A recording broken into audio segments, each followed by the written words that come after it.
me quedé pensando en algo que dijo Ángel, que hablaba del tema de las prédicas. Y la verdad que un poco me pasó eso con el tema que tuvimos el domingo, la prédica que escuchamos el domingo. Me quedé bastante enganchado con el tema que se dio, con esto de desvelar, de las cosas que se nos habían revelado, de cómo el velo se corrió para que nosotros podamos conocer cosas, y esas cosas estaban a nuestro alcance, esas cosas estaban a disposición nuestra para conocerlas, para vivirlas y también para predicarlas.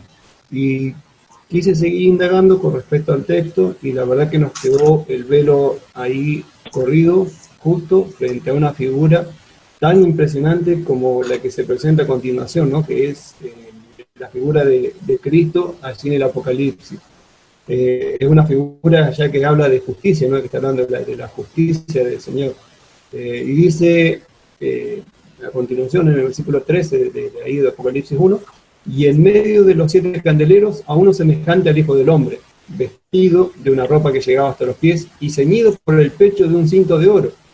Su cabeza y sus cabellos eran blancos como blanca lana, como nieve, sus ojos como llama de fuego, y sus pies semejantes al bronce bruñido, refulgente como en un horno, y su voz como estruendo de muchas aguas. Y bueno, quise empezar a desmenuzar un poco lo que nos habla y qué más hay atrás de cada palabra, de cada oración que hay acá. Y la verdad que es muy lindo lo que encontré, lo que hay en la palabra. Versículo 13 dice, y en medio de los 7 candeleros, a uno semejante al Hijo del Hombre, vestido de una ropa que llegaba hasta los pies y ceñido por el pecho con un cinto de oro. Y estas vestiduras nos hablan, claramente nos señalan a Jesús como sacerdote y como juez. El cinto de oro es el símbolo de su justicia y su fidelidad con la que él juzga. Nos hace referencia a Isaías 11:3 al 5, que dice, y le hará entender diligente en el temor a Jehová. No juzgará según la vista de sus ojos, ni arguirá por lo que oigan sus oídos, sino que juzgará con justicia a los pobres, y arguirá con equidad por los mansos de la tierra. Herirá a la tierra con la vara de su boca, y con el espíritu de sus labios matará al impío. Y será la justicia cinto en sus lomos, y la fidelidad ceñidor de su cintura. Ahí está, ¿ves? La justicia y la fidelidad, característico y exclusivo del Señor.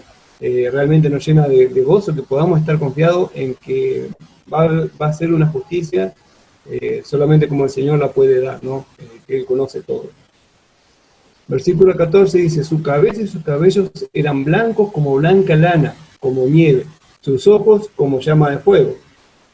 Y esta blancura acentuada, porque nos habla no solamente como blanca lana, sino como nieve, busca una forma que nosotros podamos entender, compara con dos cosas extremadamente blancas, para que nosotros entendamos lo acentuado que es tanto su eternidad, así como en la figura que aparece en el anciano de días de Daniel 7:9, ¿no? De su sabiduría y de la pureza de su juicio, nuevamente acá representada a través de la blancura y de la pureza de su cabello y de su rostro. Y después dice sus ojos como llama de fuego, y esto me remitió a un versículo de 1 Corintios 3:10, que dice, conforme a la gracia que Dios me ha sido dada, yo como perito arquitecto puse el fundamento, y otro edifica encima, pero cada uno mire cómo sobreedifica, porque nadie puede poner otro fundamento que el que está puesto, el cual es Jesucristo. Este Jesucristo del que estamos hablando, del que tiene ese poder, esa llama de fuego en su mirada. Y si sobre este fundamento alguno edificare oro, plata, piedras preciosas, madera, heno, hojarasca, la obra de cada uno será manifiesta, porque el día la declarará, pues el fuego será revelada. Por el fuego será revelada, y la obra de cada uno, sea cual fuera, sea cual sea, el fuego la probará. Y estamos hablando de pruebas, estamos hablando de pruebas que pueden ser, ya sea a la vista del Señor, y ver realmente de qué estamos hechos, pruebas que nos pase las circunstancias de la vida que nos lleven a pasar, pero siempre el cristiano va a pasar por pruebas, va a pasar por el fuego de la prueba. Y quería traer a colación un par de ejemplos en los que pensé. Uno de ellos lo encontramos en Daniel 6:10, y que nos habla de Daniel, justamente de cuando el rey firmó un edicto a través del cual nadie podía adorar a otro que no sea el mismo rey, ¿no? Se firmó el edicto y una vez que el edicto estuvo firmado, Daniel no pudo dejar de hacer lo que había en su corazón, lo que él entendía que tenía que hacer, que era orar al único Dios verdadero. Eso lo entendía muy bien él, y él lo iba a llevar a cabo más allá de que estuviera en juego su vida. El edicto decía que tenía que ser tirado al foso de los leones, ¿no? Dice, cuando Daniel supo que el edicto había sido firmado, entró en su casa, y abiertas las ventanas de su cámara, que daban hacia Jerusalén, se arrodillaba 3 veces al día, lloraba y daba gracias delante de su Dios, como lo solía hacer antes. Entonces se juntaron aquellos hombres y hallaron a Daniel orando y rogando en presencia de su Dios. Fueron luego ante el rey y le hablaron del edicto real. Y entonces ellos le cuentan lo que había estado haciendo Daniel. Y a pesar de que el rey quiere salvarlo, quiere evitar que Daniel sea echado al foso de los leones, porque lo conocía, realmente lo quería Daniel, él, como ya había firmado la sentencia, tenía que sí o sí cumplirla, ¿no? Era una sentencia que él había firmado y tenía que cumplirla. Entonces lo que hace es echa a Daniel al foso de los leones. Prueba, mucho fuego. Ahí es donde realmente se ve de qué estaba hecho Daniel. Daniel podría haber dicho que no, o podría haber dejado de hacerlo, pero sin embargo, él tenía muy claro lo que tenía que hacer, y iba más allá de las amenazas o del fuego que estuviese alrededor. Él se mantuvo, él fue echado al foso de los leones, no fueron simples amenazas, sino que realmente fueron cosas prácticas que llegaron a la vida de Daniel, como puede llegar a cualquier cristiano, en cualquier situación de su vida, llegar al momento de confrontarse con lo que uno cree, con lo que uno tiene que hacer y con lo que el mundo le pide, ¿no? Y entonces en estos momentos donde realmente la prueba aparece y el fuego de la prueba se recrudece, y es allí donde lo vemos a Daniel firme en sus convicciones, sabiendo lo que tenía que hacer y enfrentando las consecuencias. Bueno, sabemos cómo termina la historia, ¿no? Es echado al foso de los leones y luego se sale.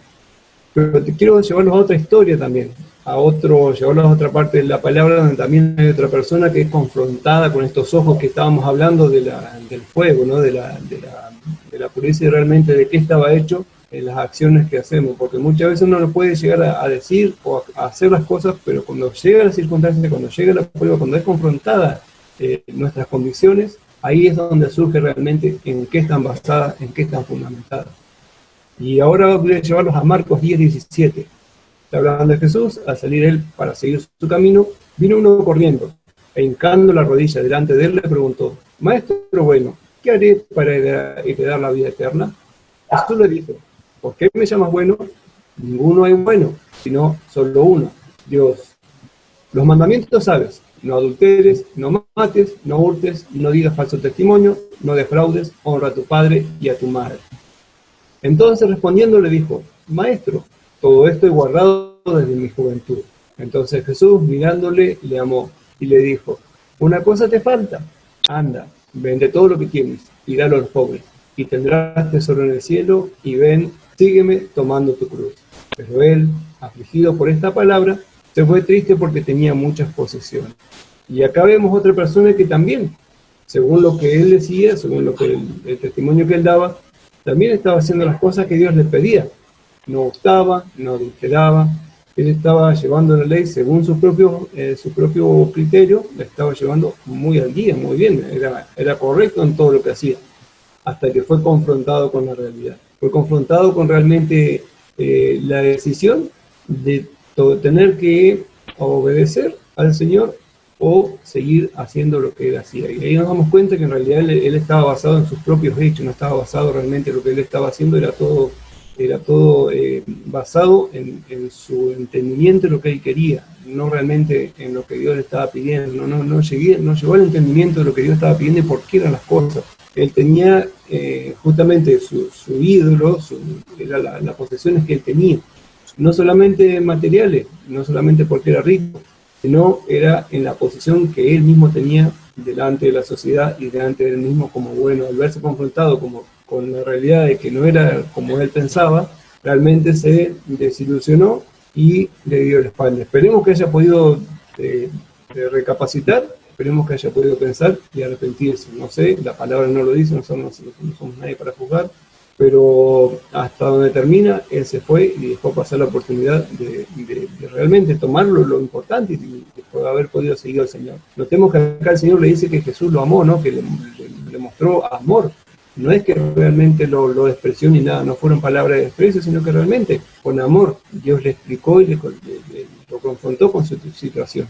Pero él prefirió seguir con la vida que tenía y no darle lugar realmente a Dios como debería ser. Bueno, ahí tenemos dos claros ejemplos de en qué tenemos basado nuestras convicciones y nuestras creencias. Si realmente lo estamos haciendo basados en Dios, basados en el Señor, o si realmente lo estamos haciendo para nuestros ojos o para lo que nosotros que queremos hacerlo, ¿no? Y justamente eso es lo bueno de esa quemada de fuego. Nosotros tenemos que entender que muchas veces vamos a pasar por esa cosa, y ahí es cuando Dios nos está mirando, nos está observando, pero realmente es una mirada que quema todo lo de alrededor y deja realmente lo que hay adentro, y eso es bueno para nosotros. Muchas veces uno se preocupa, uno no quiere pasar por la prueba, pero siempre es bueno porque nos muestra. Y siempre estamos bajo los ojos del Señor. Ya más adelante vamos a ver un poco de eso, pero es claro que el Señor siempre está ahí al lado nuestro, ¿no? Siguiendo, en el versículo 15 dice: y sus pies semejantes al bronce bruñido, refulgente como en un horno, y su voz como estruendo de muchas aguas. Ay, esos pies. Y el horno de fuego y los pies de bronce me llevaron a Daniel 4:16, donde hay otro relato también de obediencia y de confianza en el Señor. Y vemos a tres jóvenes, a Sadrach, Mesach y Abednego, que una vez más, al igual que su amigo Daniel, estuvieron firmes ante otro edicto de otro rey que quería que adorasen una estatua, y ellos se pusieron firmes y también, al igual que Daniel, entendieron que preferían perder la vida antes que obedecer a la gente, obedecer al mundo o lo que le dijeron, ¿no? Entonces el rey manda a calentar el horno donde tenían que meterlos, donde tenían que morir, donde tenía que cumplirse la sentencia nuevamente, y los echa. Y allí, ¿qué es lo que ve el rey? En vez de ver a tres jóvenes quemados, muertos, ve a 4 personas. Ahí estaba el Señor a su lado, cuidándolos. Esos pies que fueron a recorrer, a acompañarlos y a cuidarlos y a protegerlos. Muchas veces el Señor no nos libra de las tribulaciones. Muchas veces el Señor permite que la atravesemos. Y Él o nos libra o nos acompaña para que atravesemos las tribulaciones. Siempre va a estar al lado nuestro, de una forma o de otra, pero Él siempre va a estar al lado nuestro.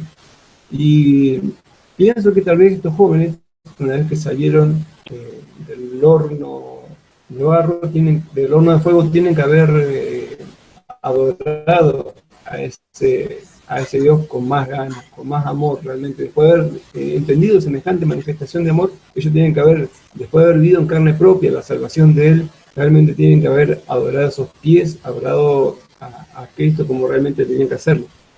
Pero no fueron los únicos que entendieron esto, porque mucho tiempo más adelante hay una nueva referencia a estos pies, ¿no? Y cuando leo que esos pies bruñidos, pulidos, lustrados, no solamente por haber pasado en el horno de fuego, acompañando a aquellos que le amaban, a aquellos que prefirieron dejar las cosas del mundo y arriesgar su vida, inclusive, para seguirlo, hubo otra persona que también los adoró en Lucas 7:35.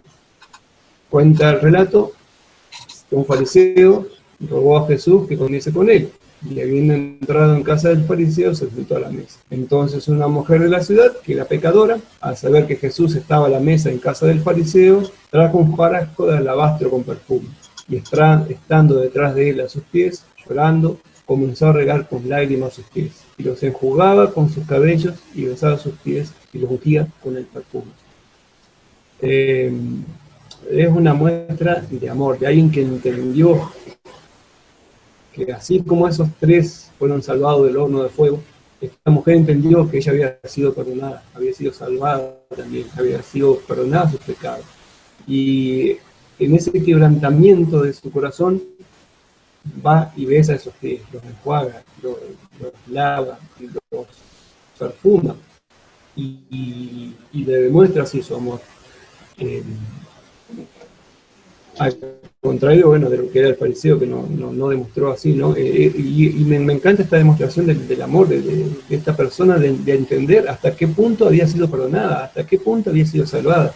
Eso tiene que ser, refleja el estado de un corazón que realmente se somete a Dios y que entiende la condición del pecado en la que vive. Yo creo que nosotros también tenemos que tener esa actitud, ¿no? Cuando entendemos estas cosas que se nos revelan, como escuchábamos, tenemos que también, ante todo, entender cómo se nos revela nuestro corazón también, cómo estamos nosotros ante el Señor y en qué estamos, por qué estamos haciendo las cosas que hacemos, si realmente las hacemos por amor al Señor o por amor propio. Cuando entendemos cómo es nuestro corazón, sí o sí nos tiene que llevar a adorar en una forma práctica, en una forma de adoración al Señor, no solamente al Señor, sino también a su imagen visible, que es la iglesia, que son los hermanos, ¿no? Eso nos tiene que llevar a poder tratar de estar y estar con los hermanos en las necesidades, en lo que cada uno necesite, y interiorizándonos de lo que le pasa a cada uno y ver cómo podemos ayudar a cada uno. Es un ejemplo realmente de cómo poder amar al Señor ahora en estos tiempos, ¿no? Y sigue hablando, y después de escribir los ojos, su cabello, los ojos y sus pies, habla de la voz. De esa voz única, poderosa, atronadora, terrible, ¿no? Que nadie podía responder nada a semejante voz. Siempre se la describe como una voz de trompeta. Y es impresionante la referencia a la voz de Dios que hay a través de la palabra. Es terrible cada vez que se escucha, es terrible cada vez que suena. Más que nada hay una referencia que habla del monte donde se le dieron los mandamientos a Moisés, y justamente habla les voy a leer Hebreos 12:18. Porque no se había acercado al monte que se podía palpar, y al que ardía en fuego, a la oscuridad, a las tinieblas y a la tempestad, al sonido de la trompeta, y a la voz que hablaba, la cual las que la oyeron rogaron que no se les hablase más, porque no podían soportar lo que se le ordenaba, que una vez que tocara el monte será apedreada o pasado con dardo. Y tan terrible era lo que se veía, que Moisés dijo: estoy espantado y temblando. Sino que os habéis acercado al monte de Sión, a la ciudad del Dios vivo, Jerusalén, la celestial, a la compañía de muchos millares de ángeles, a la congregación de los primogénitos que están inscritos en los cielos, a Dios, el juez de todos, a todos los espíritus de los justos hechos perfectos, a Jesús, el mediador del nuevo pacto, y a la sangre rociada que habla mejor que la de él. Mirad que no desechéis al que habla, porque si no escaparon aquellos que desecharon al que los amonestaba en la tierra, mucho menos nosotros si desecháramos al que amonesta de los cielos. La voz del cual conmovió entonces la tierra, pero ahora ha prometido diciendo: aún una vez, y conmoveré no solamente la tierra, sino también el cielo. Y esta frase, aún una vez, indica que la remoción de las cosas movibles como cosas hechas para que queden las inconmovibles. Así que recibiendo nosotros un reino inconmovible, tengamos gratitud y mediante ella sirvamos a Dios, agradándole con temor y reverencia, porque nuestro Dios es fuego consumidor. Dios está hablando, Dios está invitando, atrayendo. Él dice también que las ovejas oyen su voz y le conocen y le siguen. Y también dice que el Espíritu de verdad, Él también nos va a hablar a través del Espíritu para que nosotros podamos entender toda la verdad. Porque el Espíritu no habla por su propia cuenta, sino que va a hablar de lo que oiga, de lo que habla el Señor, ¿no? Y Él nos habla y nos explica las cosas que tenemos que entender, lo que habrá de venir. Y por eso que esta noche yo te invito a que vos estés atento a la voz del Señor. Ya lo hemos visto que Él es capaz de entrar en el horno de fuego por vos, ya hemos visto que Él es capaz de perdonar, que es capaz de estar al lado tuyo en cualquier circunstancia. Y se quiere dar a conocer, quiere que lo conozcamos, quiere que lo veamos por su palabra, para que nosotros lo estudiemos, lo busquemos y aprendamos cada día más de Él, pero que no se quede solamente en un conocimiento que nos lleve a saber solamente, sino que nos lleve a actuar, así como actuó Él, así como Él habla ahora a través de Dios, habla a través del Hijo, es el Hijo, es su voz, es la voz audible que nosotros tenemos. Lo conocés, lo buscás, lo estudiás, lo compartís. Es bueno compartirlo. Es una experiencia que uno por ahí tiene que, es obligación hacerla, y uno entiende que por ahí es bueno recordar y explicarle a otro lo que uno entendió. ¿En qué está basada tu vida? Yo no sé en qué estás confiado, si en las obras, si realmente en la obediencia y en lo que el Señor ha hecho en tu vida. Yo quisiera que podamos estar compartiendo estas cosas, que no las guardemos para nosotros, que muchas veces uno puede llegar a aprender más de Jesús, uno puede llegar a conocerlo realmente, a vivirlo de primera mano, que es lo que yo pido y oro al Señor para cada uno de nosotros, ¿no? Pero que no se quede en eso, que realmente podamos llevarlo en nosotros, que podamos llevarlo en nuestros labios, que podamos llevarlo en nuestras acciones, que nuestros pies también puedan estar al lado de los hermanos, al lado de las personas cuando sufren, para ellos, para poder mostrarles realmente cómo es este Dios, cómo es este Dios que salva, cómo es este Dios que acompaña, cómo es este Dios que consuela, cómo es este Dios que perdona. Así que lo invito, hermanos, a que sigamos profundizando la palabra, que sigamos buscando, aprendiendo y poniendo en práctica las cosas que Él nos ha mandado. Porque hacer discípulo no es solamente hacer un discipulado. Hacer discípulos quiere decir eso, justamente, que llevemos a otros a que aprendan y sigan a Jesús. Pero si nosotros no lo conocemos, si nosotros no lo practicamos, si nosotros no lo ponemos por obra, no vamos a poder decirle a otros que lo sigan. Así que los invito, hermanos, que podamos juntos estar escuchando esta palabra, escuchando esta voz, y que nos guíe a través del tiempo hasta su próxima venida, porque todas estas cosas, así como se nos está escribiendo el Apocalipsis, algún día lo vamos a tener frente a nosotros y lo vamos a poder ver, y vamos a poder realmente disfrutar de su presencia. Y mientras tanto, tenemos que hacer la obra, tenemos que conocerlo, tenemos que proclamarlo, tenemos que hablarlo, tenemos que aprovechar cada oportunidad que se nos presente para poder meter un bocadillo, para poder meter ahí una palabra y hablarle a nuestros compañeros de trabajo, a nuestros compañeros de estudio, a nuestros vecinos, y poder hacer la obra que el Señor nos pide. Así que bueno, espero que les sirva y que el Señor bendiga como siempre a través de su palabra, que nos bendiga y bendiga a todo su pueblo. Muchas gracias, hermano.